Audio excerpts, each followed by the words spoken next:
In the silent archives of American history, some artifacts are not preserved for the memories they hold, but for the warnings they contain. Among the letters and ledgers of a forgotten Cincinnati family, there is a wedding portrait from 1829. It does not depict monsters or ghosts, only a man and a woman on the precipice of a new life. Yet, the varnish on its surface has cracked like a web of fine, dark veins, and the longer one looks into their painted eyes, the more a quiet, unnameable dread begins to settle. This is not the story of a haunted painting, but of a lineage so steeped in shadow that its darkness bled onto the canvas, staining a simple wedding portrait into a testament of a sinister inheritance.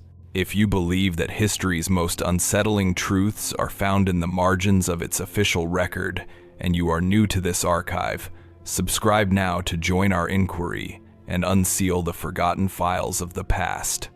The portrait itself is an exercise in restraint, a document of social obligation rendered in oil and pigment. It measures 30 inches by 25, a modest size for its era, and the artist, a traveling painter named Silas Croft, was known more for his speed than his artistry. The canvas depicts Nathaniel Harwood, a rising figure in Cincinnati's mercantile class, and his bride, Eliza Montgomery. They are positioned centrally, as convention dictated, against a backdrop of indeterminate gloom. The color is a flat, uninspired umber, a void that seems to absorb the weak light of any room in which the painting is hung. There is no window suggesting a pastoral view, no heavy drape implying wealth, no bookshelf to signal intellectual pursuits. There is only the couple and the oppressive emptiness that surrounds them, an emptiness that feels less like an artistic choice and more like a statement of fact. The wall behind them is simply not there. It is a space of nothingness, a deliberate refusal to ground the subjects in any recognizable reality. This vacant backdrop serves to push the figures forward, forcing the viewer's attention onto the details of their persons, yet these details offer little comfort. Nathaniel Harwood stands with a ramrod straight posture that speaks of immense self-control, or perhaps immense tension. His hand rests on the back of Eliza's chair, but the fingers do not curl with affection. They lie flat and stiff, a possessive gesture devoid of warmth. His face, rendered with Croft's typical lack of flattery, is handsome but severe.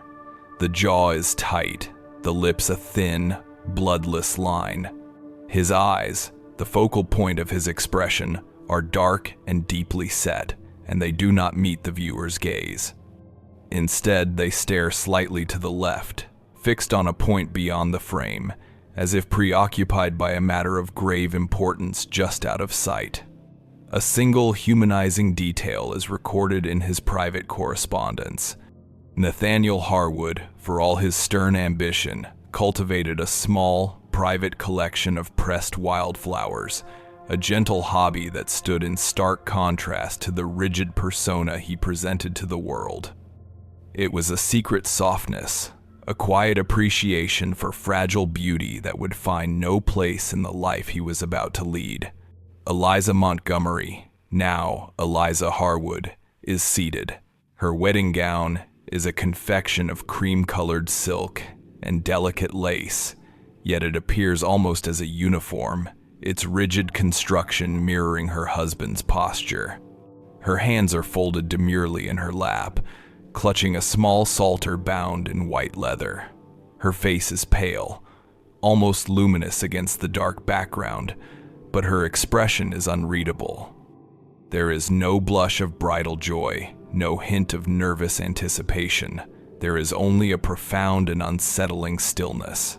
Her eyes, unlike her husband's, are directed forward, meeting the gaze of anyone who looks upon the portrait. They are wide and dark, and within their painted depths lies a placid emptiness, a resignation that seems far too weary for a young woman on her wedding day. The artist has captured a flicker of something in her expression, a silent question that hangs perpetually in the air. The question is not one of happiness or love, but of endurance. The most striking feature of the portrait, however, is its surface. Over the nearly 2 centuries since its creation, the varnish has yellowed and developed a fine, intricate network of craquelure. These tiny cracks spiderweb across the entire canvas, fracturing the faces of Nathaniel and Eliza, breaking the smooth expanse of the umber background into 1,000 tiny islands. The effect is that of viewing the couple through a shattered pane of glass. It is this physical decay that gives the portrait its most haunting quality, suggesting a deep, inherent instability lying just beneath the surface of their placid union. The fractures seem to follow the contours of their forms, as if the very paint is shrinking away from the subjects it depicts. The lines are densest around Nathaniel's unyielding mouth and Eliza's still folded hands. It is a map of unseen pressures, of a slow and steady disintegration that began the moment the final brushstroke was applied. The preservation of this artifact is, in itself, a historical anomaly. The Harwood family archives, meticulously maintained for generations, are filled with receipts, land deeds, and business ledgers that chart the steady rise of their fortune. Yet, among these practical documents, the portrait of Nathaniel and Eliza is given a place of prominence. It is referenced in wills, its ownership transferred with the same legalistic precision as parcels of land or shares in shipping companies. An addendum to the will of Nathaniel's son, Charles Harwood, dated 1861, stipulates that the portrait must never be sold or leave the direct line of inheritance. He wrote that it must be maintained as a permanent record.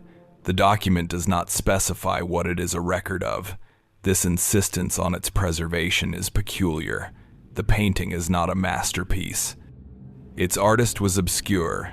Its subjects were, at the time, only moderately prominent, and its composition is unremarkable. Other, more lavish portraits of later Harwood generations have been lost to time, sold off or destroyed by indifferent descendants. But this plain, somber image of the founding couple was guarded with a jealousy that borders on fear.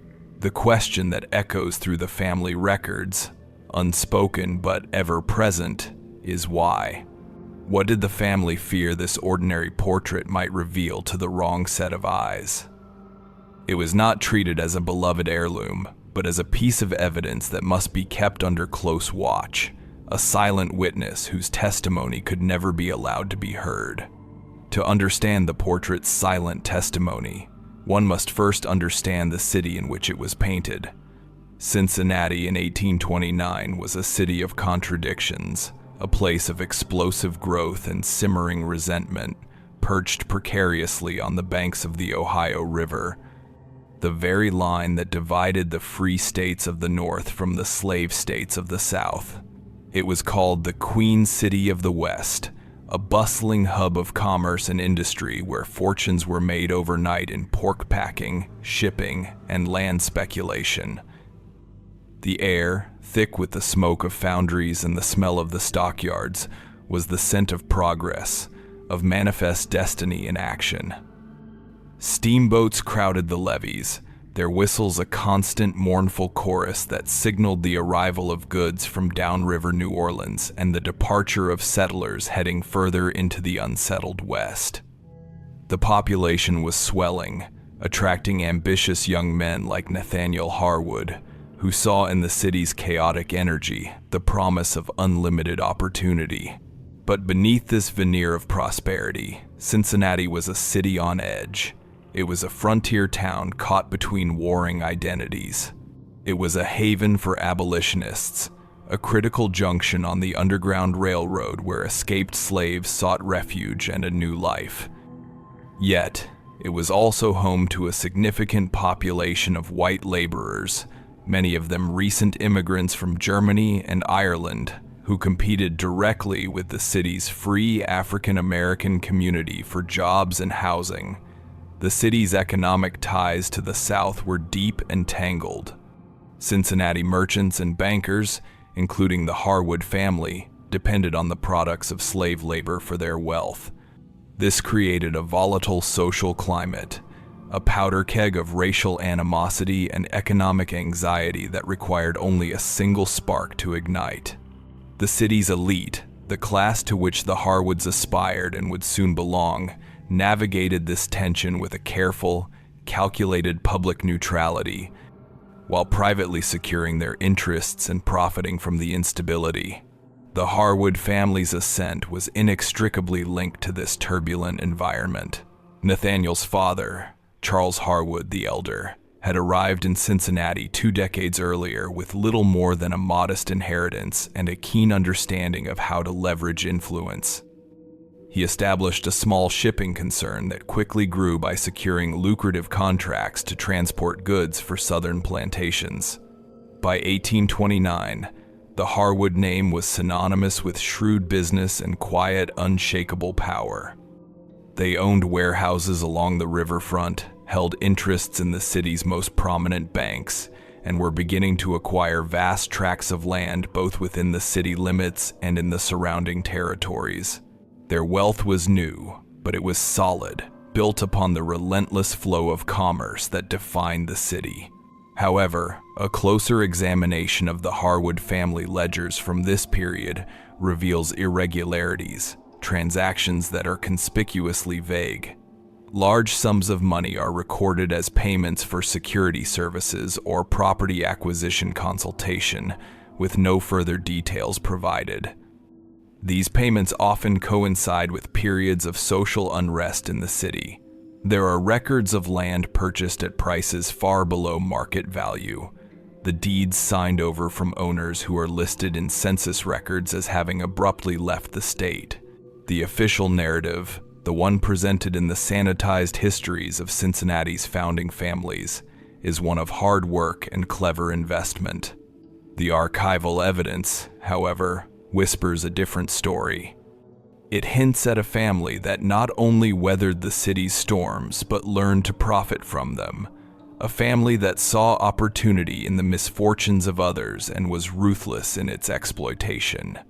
The marriage of Nathaniel Harwood and Eliza Montgomery was a key part of this strategy of consolidation and expansion. Eliza was the daughter of Judge Isaac Montgomery, a man of old money and established social standing. Her family's wealth was in land, vast ancestral holdings that stretched back to the earliest days of the state's settlement. The Montgomerys had the one thing the Harwoods lacked: legitimacy. The union was a classic merger of new money and old prestige, a transaction designed to solidify the Harwood family's position at the apex of Cincinnati society. Eliza, by all accounts, was a quiet and dutiful daughter, raised to understand that her marriage was not a matter of personal affection, but of dynastic duty. Her placid expression in the portrait was not a sign of contentment, but of a lifetime of training in the art of quiet compliance. She was another asset to be acquired, another step in the Harwood family's inexorable climb. It is against this backdrop of ambition, tension, and carefully concealed ruthlessness that the wedding portrait was commissioned.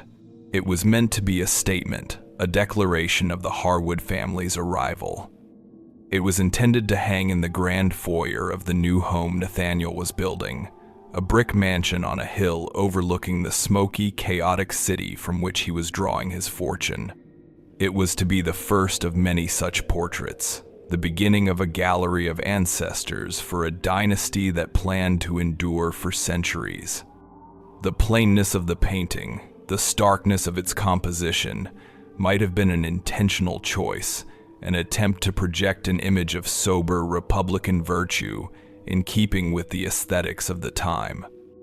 The Harwoods were not frivolous aristocrats, the portrait seems to say. They were serious, industrious people, the architects of their own destiny. Yet, the portrait fails in this mission. Instead of projecting power, it projects a deep and abiding unease. The stiffness of the couple, their physical and emotional distance from one another, speaks not of sober virtue but of a profound alienation. The empty background does not feel like a stylistic choice but a confession, an admission of the moral vacuum in which their union was forged and their fortune was being built. The cracked varnish, the slow, relentless decay of the image itself, serves as a powerful, unintentional metaphor for the legacy they were creating. It was a legacy built on a foundation as unstable as the city itself, a foundation riddled with unseen fractures that would, in time, threaten to bring the entire edifice crashing down. The portrait was not the beginning of a grand dynasty. It was the first piece of evidence in a long and tragic case file. It captured the precise moment that a dark inheritance was passed from one generation to the next, a silent binding contract rendered in oil on canvas. And its careful preservation was not an act of pride, but an act of grim necessity, a constant reminder of the price that had been paid and the debts that would one day come due. The family understood, even if they never spoke of it, that they were bound to this image, to the moment it captured and the secrets it kept. They could not destroy it, because to do so would be to deny the very source of their power. They could only guard it, and in doing so, guard themselves against the truths it held within its darkening, fractured surface. The transition from the sterile environment of the artist's studio to the wider world of Cincinnati was not merely a change of location for the portrait, but an immersion into the very forces that had necessitated its creation. The painting of Nathaniel and Eliza Harwood, finished in the late spring of 1829, was delivered to the Harwood family home just as the city's long, humid summer began to descend. With the heat came a palpable thickening of the tensions that had been simmering just beneath the surface of the city's commercial bustle. The portrait, with its depiction of a rigid and prosperous union, was intended as a symbol of order and permanence. But the city it now inhabited was on the verge of a violent convulsion, an eruption that would expose the brutal foundations upon which families like the Harwoods were building their dynasties. The silent, painted figures would soon become unwitting witnesses to a chapter of Cincinnati's history that would be aggressively sanitized in official accounts, yet would remain indelibly linked to the source of their family's burgeoning wealth. That summer, the air over Cincinnati was heavy not just with humidity, but with a growing sense of dread. The city's prosperity, so deeply intertwined with the slave economy of the South, had created an environment of profound hypocrisy and racial friction. Ohio's draconian black laws, which had been on the books for years but were rarely enforced, suddenly became a weapon in the hands of those who wished to eliminate the city's free African American population. Pro-slavery agitators and white laborers, who saw the city's 1,200 black residents as economic competitors, began to call for their immediate removal. The Cincinnati Colonization Society, a group of influential white citizens, promoted a plan for the repatriation of the black community to Africa, a thinly veiled scheme of mass deportation. As the summer wore on, the rhetoric escalated from civic debate to open threats. Handbills appeared on street corners, their crude lettering promising violence if the black population did not agree to leave the city. The atmosphere grew thick with menace. The normal sounds of the riverfront, the clang of hammers and the cries of vendors, were gradually overlaid with the noise of angry speeches in public squares and the ominous gathering of mobs in the city's taverns. The Harwood family observed this rising tide of unrest from a position of calculated remove. The patriarch, Charles Harwood, father of Nathaniel, was a master of discerning the currents of power and profit that ran beneath the surface of public life. He was a man who understood that chaos was not a threat to be feared, but a tool to be wielded. In the weeks leading up to the violence, his ledgers show a series of quiet, strategic financial maneuvers. He liquidated certain assets, consolidating his capital. He met privately with city officials and the captains of local volunteer militias, men whose loyalty could be secured with promises of future patronage. A letter from Charles Harwood to his brother in Baltimore, dated July of that year, speaks of the city being on the cusp of a necessary correction. He wrote that there would be a period of regrettable but unavoidable disruption, after which, he predicted, significant opportunities for investment would present themselves to men of foresight and steady nerve. There was no mention of the human cost of this correction. In the cold calculus of the Harwood worldview, people were merely figures on a balance sheet, and some were more easily liquidated than others. The eruption came in late August. For 3 consecutive nights, mobs of white men, numbering in the hundreds, descended upon the city's predominantly African-American neighborhoods. Known collectively as Bucktown, they came armed with clubs, torches, and firearms. The city's nascent police force, either unwilling or unable to intervene, vanished.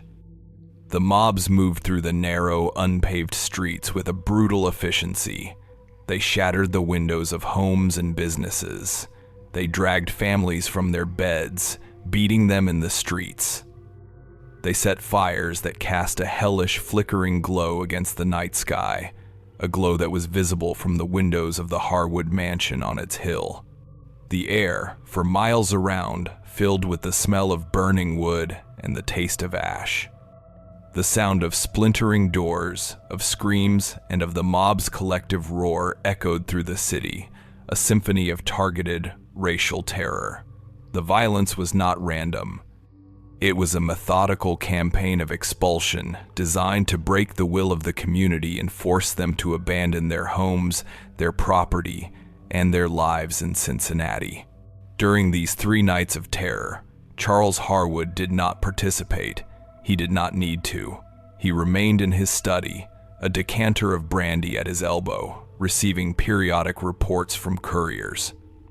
His agents, men on his payroll, were not part of the mob, but moved in its wake, observing, taking notes, and compiling lists.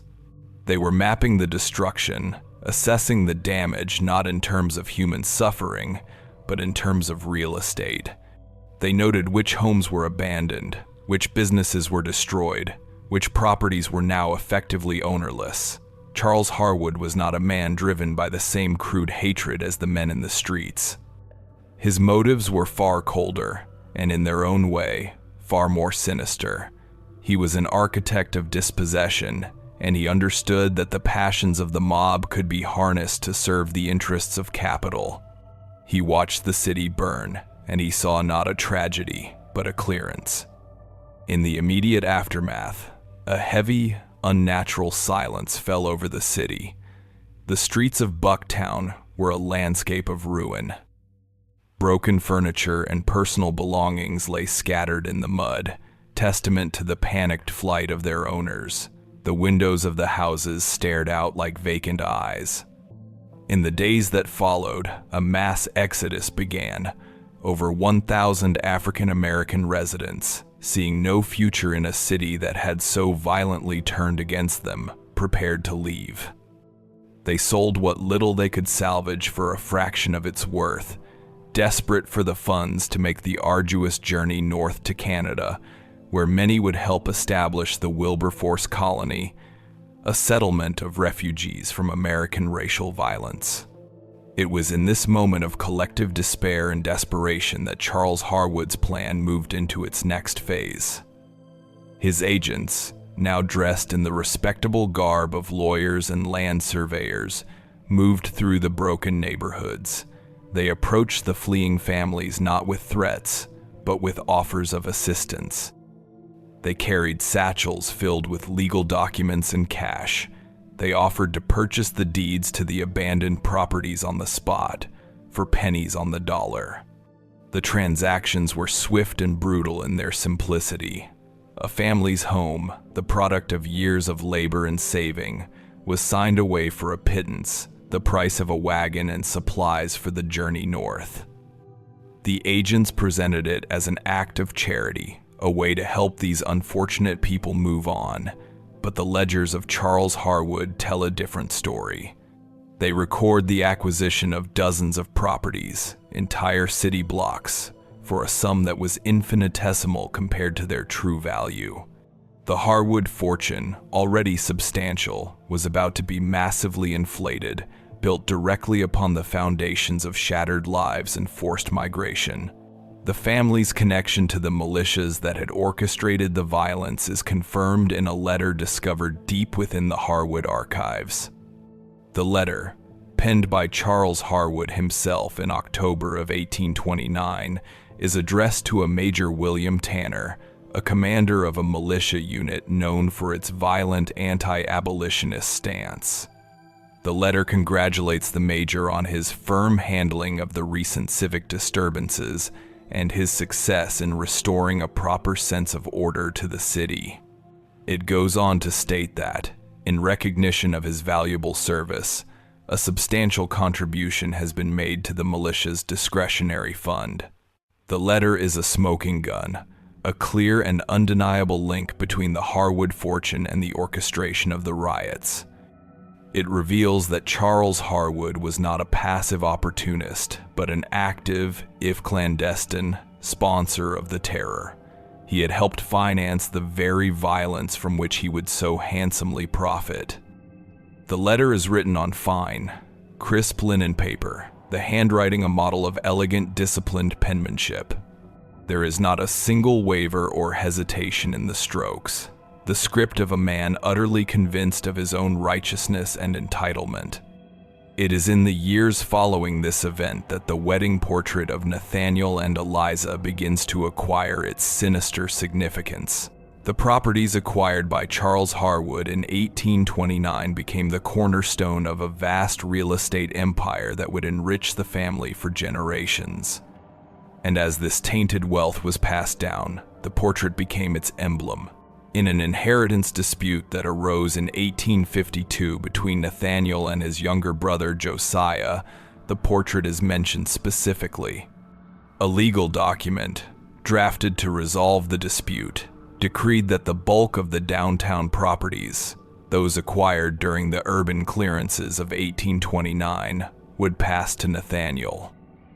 The document further stipulated that the portrait of Nathaniel and his bride was to be considered an inseparable part of this inheritance. It was to be passed down alongside the deeds and titles, a permanent fixture tied to that specific portfolio of assets.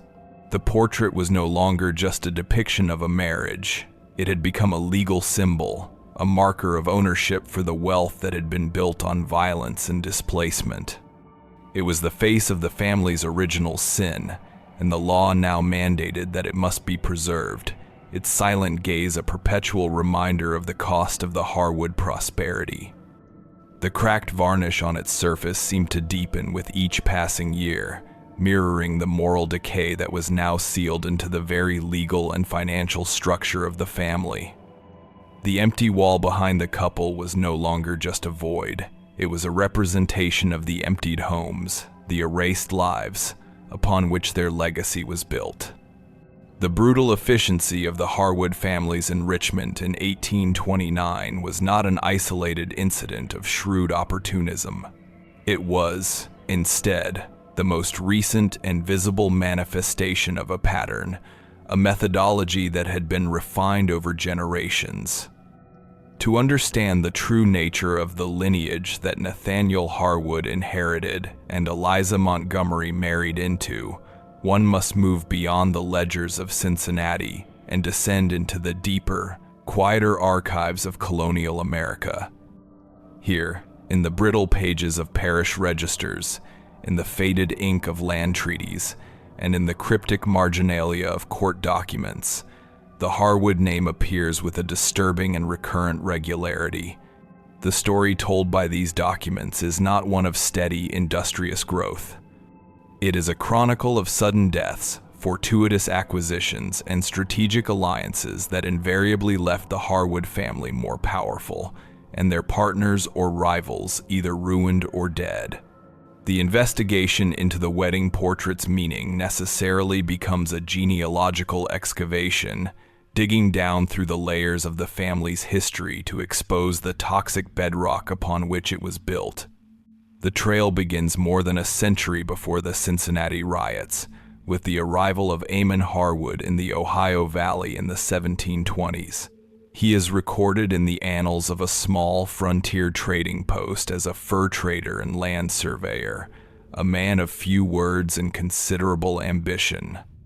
The records portray him as someone adept at navigating the complex and often treacherous relationships between the colonial authorities, the indigenous tribes, and the influx of new settlers.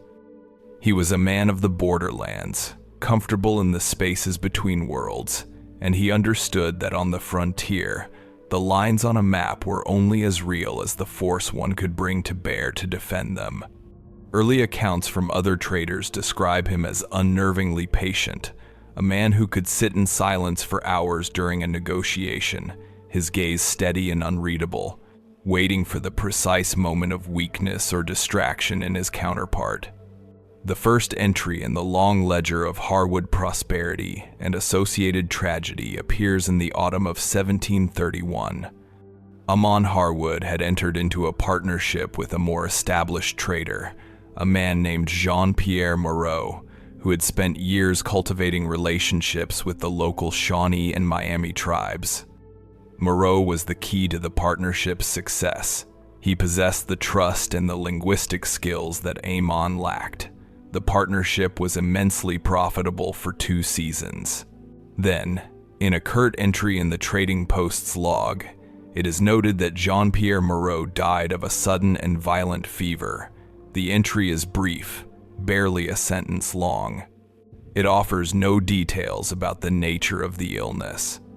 A subsequent entry, dated only a week later, records the legal transfer of the partnership's total assets, including all trading contracts and land claims, to the surviving partner, Amon Harwood. There was no investigation. On the frontier, death was a common and often unexplained visitor, but a notation in the margin of the log, written in a different hand, adds a single, chilling detail. The writer noted that Moreau had been in perfect health the day before he died, and had shared a meal with his partner the night he was taken ill. This event established the template. The son of Amon Harwood, William Harwood, expanded the family's interests from trading into land speculation on a massive scale. He was a more polished figure than his father, a man who preferred the courtroom and the drawing room to the wilderness trading post. He understood that the real power lay not in the exchange of furs, but in the ownership of the land itself. In 1763, following the end of the 7 Years' War and the British proclamation that attempted to halt westward expansion, William Harwood began quietly acquiring vast, legally ambiguous land claims from soldiers and speculators. His masterstroke, however, was his marriage to a woman named Hester Caldwell. Her family was one of the wealthiest in colonial Virginia, their fortune tied to tobacco and shipping. The marriage was a significant social coup for the Harwoods. 1 year and 3 days after the wedding, Hester died. The official cause, as listed on a hastily prepared certificate by a country doctor, was a summer ague. She had no children. Her will, signed only months before her death, left her entire substantial inheritance, including thousands of acres of prime Virginia land, to her grieving husband. William Harwood wore black for the prescribed year of mourning, and then used his late wife's fortune to finance a speculative enterprise that would double the Harwood family's wealth. The pattern continues, generation after generation, a drumbeat of death and acquisition. Cousins who stood to inherit rival claims died in convenient hunting accidents. Business partners who challenged the Harwood interests in court were ruined by sudden, inexplicable financial calamities. A fire in a land registry office destroyed records that might have challenged a key Harwood title. a fire that was ruled an accident despite the testimony of a night watchman who swore he saw a figure leaving the building moments before the alarm was raised. He said the man moved with a purpose that was not born of panic. The watchman's body was pulled from the river 2 weeks later.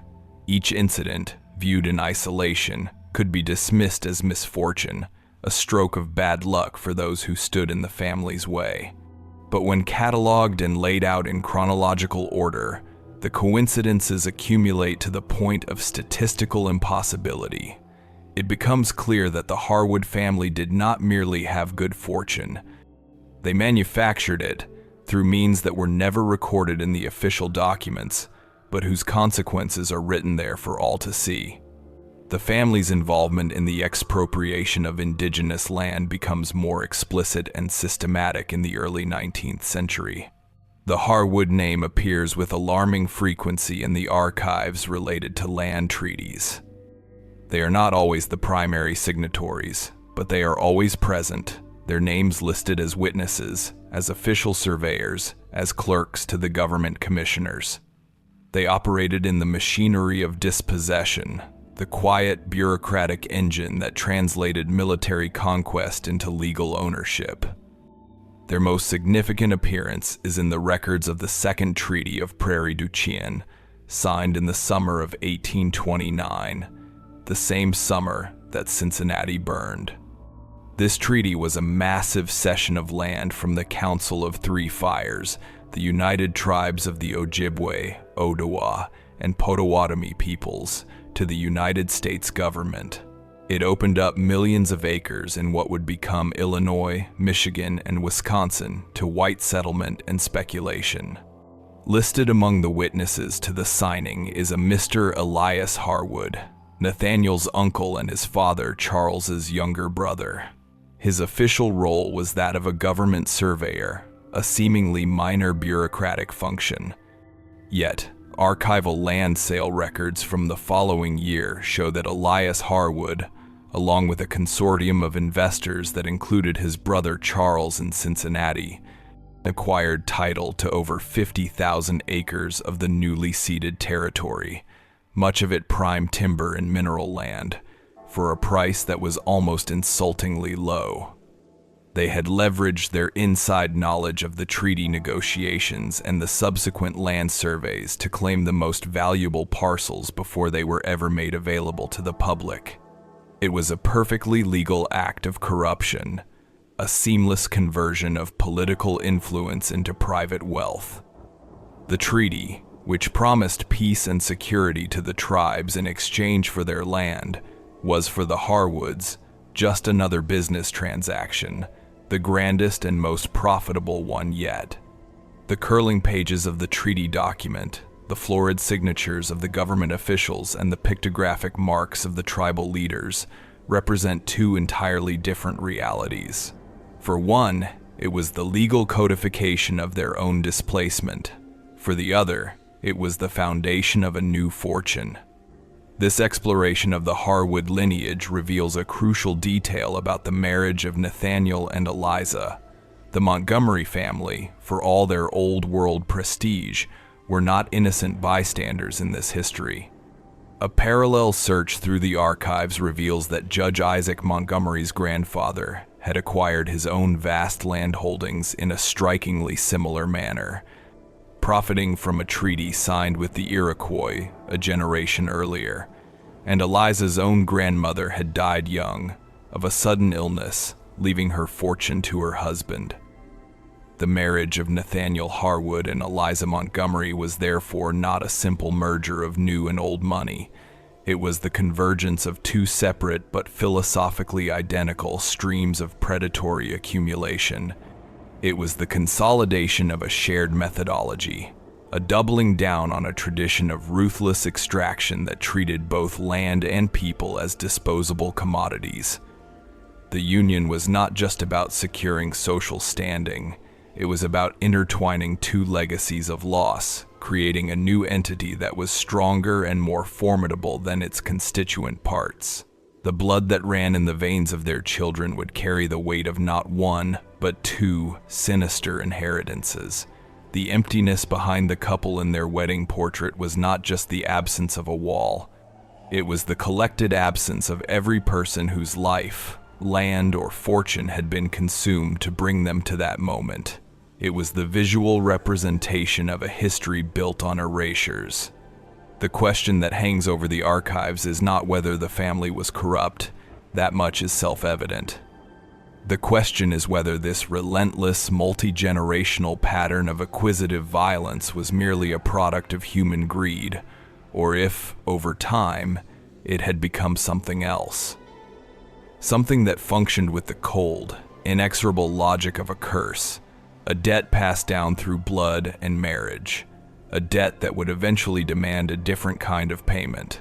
The wedding of Nathaniel Harwood and Eliza Montgomery was, by all accounts, the most significant social event of the Cincinnati season. The ceremony itself was a somber, respectable affair held in the city's grandest church, but the true celebration took place that evening at the newly completed Harwood Mansion. The house stood on a bluff overlooking the city, a monument of red brick and white columns designed to project an aura of unassailable permanence. Its windows blazed with the light of 1,000 candles, casting a warm, golden glow out into the encroaching darkness. Carriages lined the long, curving driveway, depositing guests who represented the pinnacle of the city's commercial and political elite. The air was filled with the murmur of polite conversation, the clinking of crystal glasses, and the strains of a string quartet playing in the grand ballroom. It was a meticulously orchestrated performance of power and civility, a declaration that the Harwood family had not merely arrived, but had ascended to a new, rarefied stratum. At the center of this grand affair was the wedding portrait. It had been unveiled earlier in the evening, placed on a heavy easel in the main receiving hall where every guest would pass it. The artist, Silas Croft, was present, looking uncomfortable in his borrowed formal wear as he accepted the stilted compliments of the city's gentry. The painting, under the flickering candlelight, seemed to take on a different quality than it possessed in the flat light of day. The shadows in the umber background appeared deeper, more active, and the fine web of cracks in the varnish caught the light in a way that made the surface seem to shift and shimmer. The gazes of the painted figures, Nathaniel looking away and Eliza looking forward, felt more pronounced, more deliberate. The portrait was not merely a decoration, it was an object of intense focus, the symbolic heart of the celebration. It was the official record of the union, the physical manifestation of the dynasty being celebrated that night. As the evening wore on and the champagne flowed, a subtle but persistent rumor began to circulate among the guests. It was the kind of hushed, speculative whisper that thrives in such gatherings, passed from one person to another behind a raised fan or in a quiet corner of the room. Several guests, standing at different angles to the portrait, began to claim that they had seen something odd. They said that the details of the painting seemed to change when one was not looking directly at it. A woman swore that she had glanced at the painting and seen Eliza's hand clutching the psalter so tightly that her knuckles were white, but when she looked again, the hand was relaxed and still as before. A gentleman, a business associate of Nathaniel's, remarked to his wife that he had caught a glimpse of the portrait from across the room and could have sworn that Nathaniel's expression was not one of stern preoccupation, but of open, naked fear. When he approached for a closer look, the severe, familiar mask was back in place. These whispers were dismissed by most as tricks of the light, the product of too much champagne and an overactive imagination. But the rumor persisted, a small, dark current of unease running beneath the placid surface of the party. The whispers suggested that the painting was not a static object, but a living one, its surface subtly mirroring the unexpressed anxieties of the subjects it depicted. Eliza Harwood, the bride at the center of the celebration, was a model of quiet grace and composure. She moved through the rooms on her husband's arm, accepting congratulations, smiling faintly at the pleasantries offered by the endless stream of guests. Yet, those who stood close to her noted a growing tension in her posture, a rigidity that was not present earlier in the day. Her smile did not reach her eyes, which seemed to grow wider and darker as the night progressed. Her attention was repeatedly drawn back to the portrait in the hall.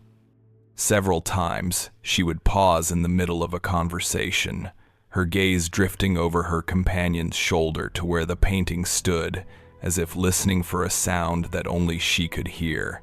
One of her bridesmaids, a cousin named Mary, later recounted in a letter that she had found Eliza standing alone before the portrait, her gloved fingers tracing the edge of the gilded frame. Mary said that she had asked Eliza if she was pleased with the likeness.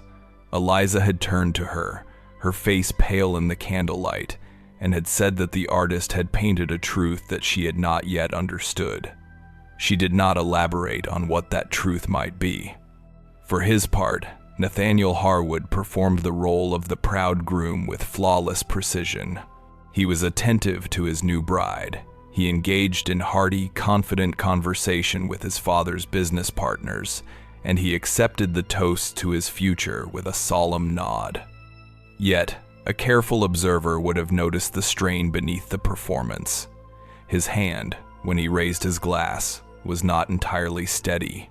His eyes, like Eliza's, were often drawn back to the portrait, but his expression was different.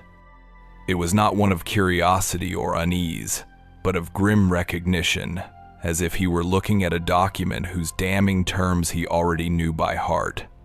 The humanizing detail of his private passion, the collection of pressed wildflowers, felt a world away from this rigid, public man.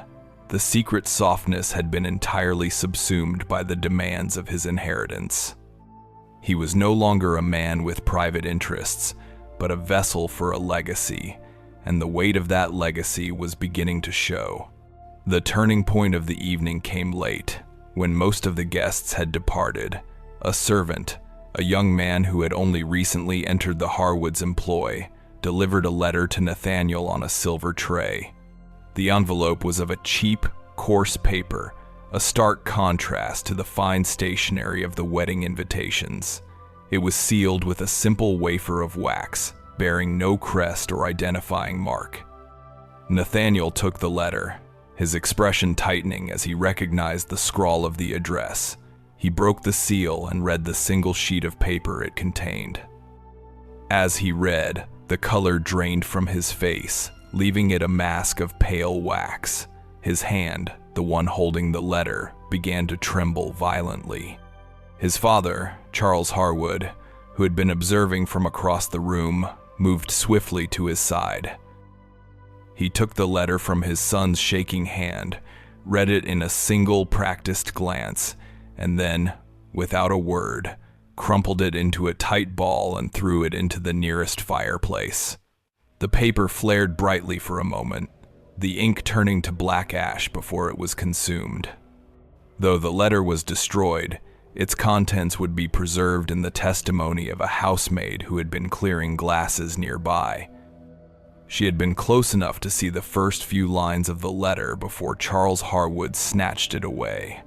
Years later, in a deathbed confession to a parish priest, she recounted what she had seen. The letter was a warning. It was from a distant cousin, a branch of the family that had been disowned for reasons that were never spoken of. The letter stated that Nathaniel was a fool to believe that this marriage would be any different. It told him that he was walking the same path as his father and his father's father before him. It ended with a single chilling sentence. It said that the portrait would be his only witness, and that it would record the price he was about to pay. The letter confirmed what the whispers among the guests had only hinted at. It suggested that this wedding night was not a beginning, but a repetition, a ritual reenactment of a tragedy that was an integral part of the Harwood lineage. This sense of a dark, recurring ritual is powerfully corroborated by the collected household accounts of the family's domestic staff. Over the generations, a quiet oral tradition had been passed down among the servants who worked in the Harwood homes. They were the invisible witnesses to the family's private life, and they saw things that were never recorded in the official histories. A retired cook, interviewed in the early 20th century for a local history project, spoke of what the staff called the Harwood bridal curse. She testified that it was common knowledge among the long-serving staff that every Harwood wedding night was marked by a tragedy. She spoke of Nathaniel's own mother, a vibrant and cheerful woman who, after her first night of marriage to Charles Harwood, was never seen to laugh again. She became a silent, spectral figure in the house, fading slowly over the years until her early death. The cook said that on the morning after each Harwood wedding, a profound and heavy silence would fall over the house, a silence that would last for days. She said the new bride would emerge pale and withdrawn, forever changed by an experience that was never spoken of. She claimed that the family believed this was the price of their fortune, a sacrifice that each generation was required to make. As the last of the embers from the burned letter died in the fireplace, a heavy silence did indeed fall over the grand Harwood mansion. Charles Harwood placed a hand on his son's shoulder, a gesture that was not of comfort but of command. He spoke to Nathaniel in a low, urgent voice, his words inaudible to anyone else in the room. Nathaniel listened, his head bowed, his posture one of grim submission. He did not look at his father, he looked at the floor. When his father was finished speaking, Nathaniel straightened up, the mask of the stoic groom once again falling into place. He turned and offered his arm to Eliza, who had been watching this exchange with wide, unblinking eyes. He said that it was time for them to retire. He led her from the room, walking past the wedding portrait without a glance.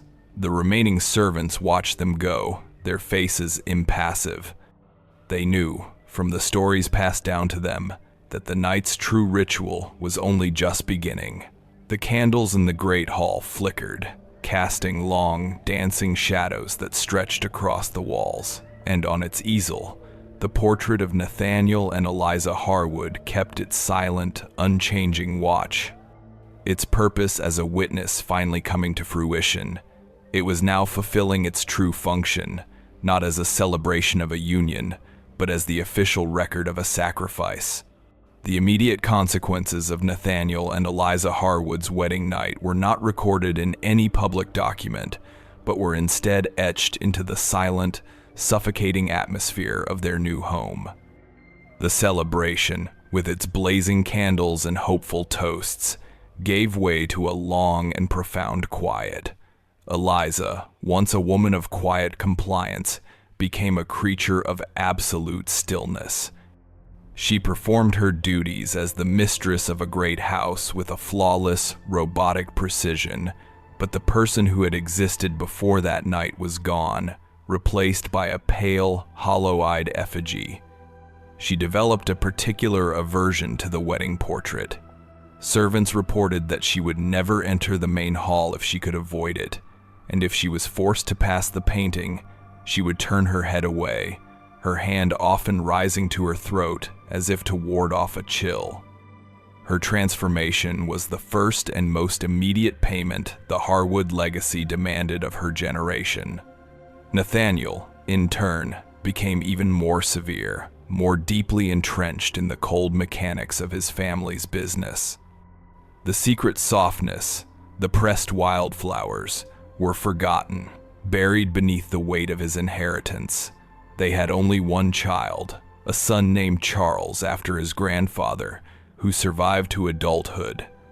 2 other pregnancies ended in tragedy, a quiet, recurring sorrow that was never spoken of outside the walls of the house. The Harwood line, which was meant to be a dynasty, had immediately become a thin and fragile thread.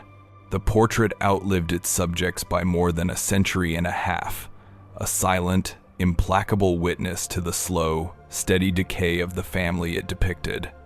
Nathaniel Harwood died in 1858, not from old age, but from a sudden collapse in his study, his heart having given out under a strain that no doctor could name. Eliza followed him less than a year later, fading away in her sleep as if a final, long-held tension had at last been released. The portrait remained, its varnish deepening to a dark, jaundiced yellow, the web of cracks spreading across the canvas like a growing stain. It became the property of their son, Charles Harwood the Younger. He was a man of his time, a believer in progress and industry, and he held no sentiment for the somber, unsettling image of his parents. He saw it as a relic of a morbid past, and he wanted it gone.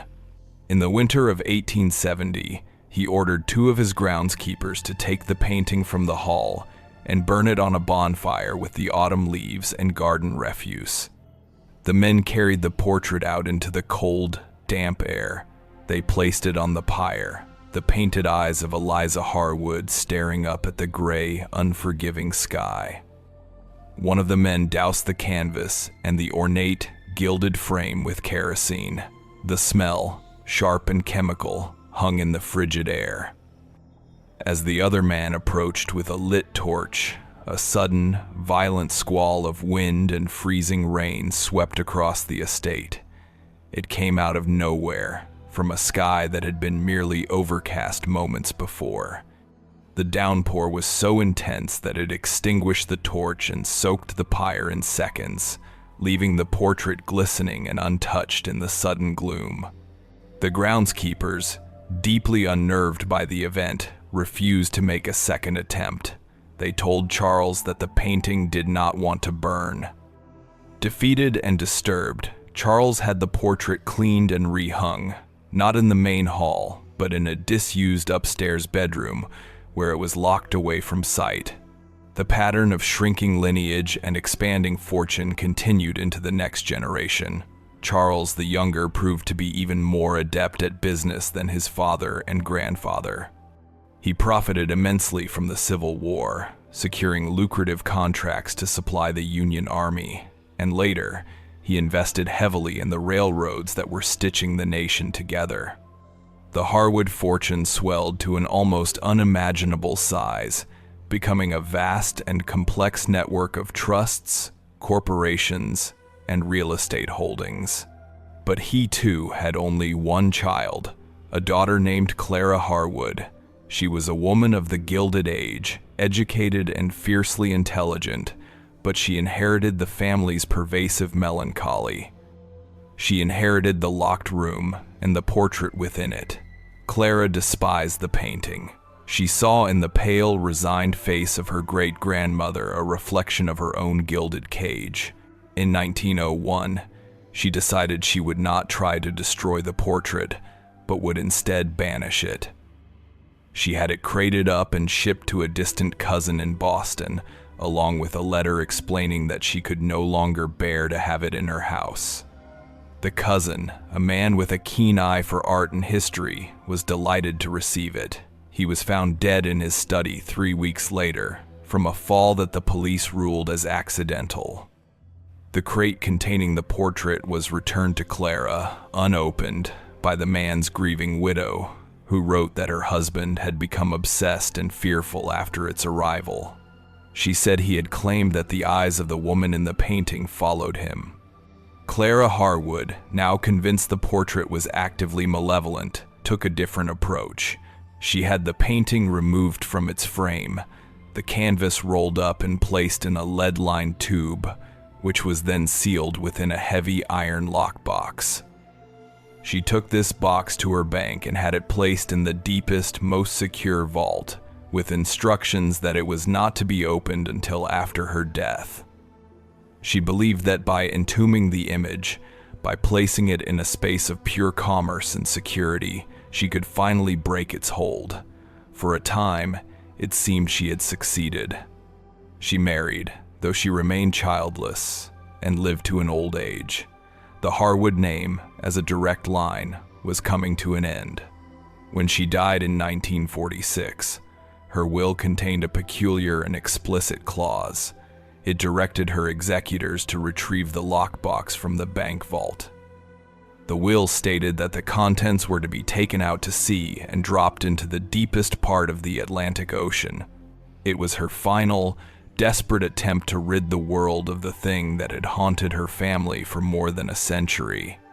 The executors, staid and practical men of law, found the request eccentric but were bound to follow it.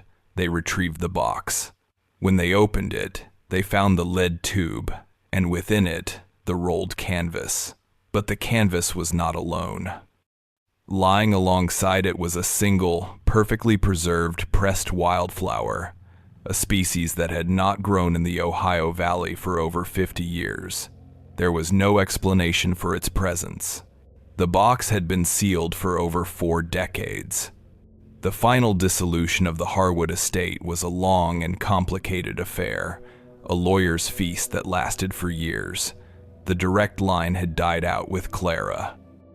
The vast fortune was carved up and distributed among charitable trusts, universities, and a handful of distant, bewildered relatives who had never even heard of the Harwoods.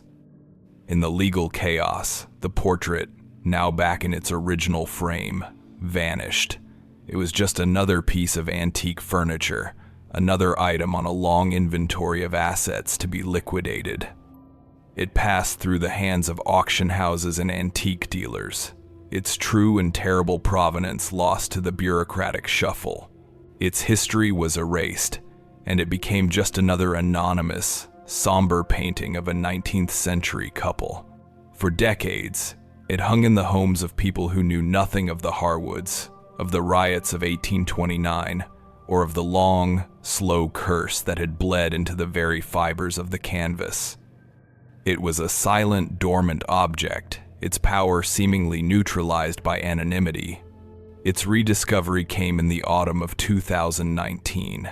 A young archivist, working on a project to digitize the records of a small, regional historical society in Pennsylvania, was tasked with cataloging a collection of miscellaneous donated artifacts that had been languishing in a damp basement for half a century. In the back of a dusty closet, behind a stack of moth-eaten flags, she found it. The painting was grimy, the frame chipped, but it was unmistakable. She had seen its image once before, a faded black and white photograph in a long-forgotten doctoral thesis on the economic development of pre-Civil War Cincinnati.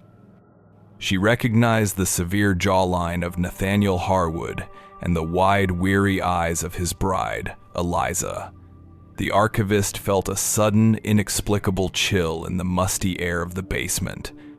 The portrait looked exactly as the thesis had described it, but the photograph had not, and could not, capture the malevolent energy that seemed to radiate from the canvas. The cracked varnish was like a topographical map of pain. The emptiness behind the couple was not the absence of a background, but the presence of a void. And the eyes of Eliza Harwood, staring out from the gloom of more than 190 years, did not look like paint. They looked like a warning. The archivist stood frozen for a long moment, the hum of the basement's dehumidifier the only sound. She had stumbled upon the final surviving artifact of a sinister lineage, an object that had resisted fire and water, an object that had outlived its creators and their descendants. The portrait had resurfaced, its long dormancy over, its unchanging gaze now fixed upon a new and unsuspecting world. The case file on the Harwoods, which history had long considered closed, was about to be reopened. The record on the Harwood lineage is complete, and your presence through its final page means more than you know. If you have just found our channel, for more subscribe to the Blaspheme Archive so you are here when the next file is unsealed, and tell us in the comments how this story spoke to you.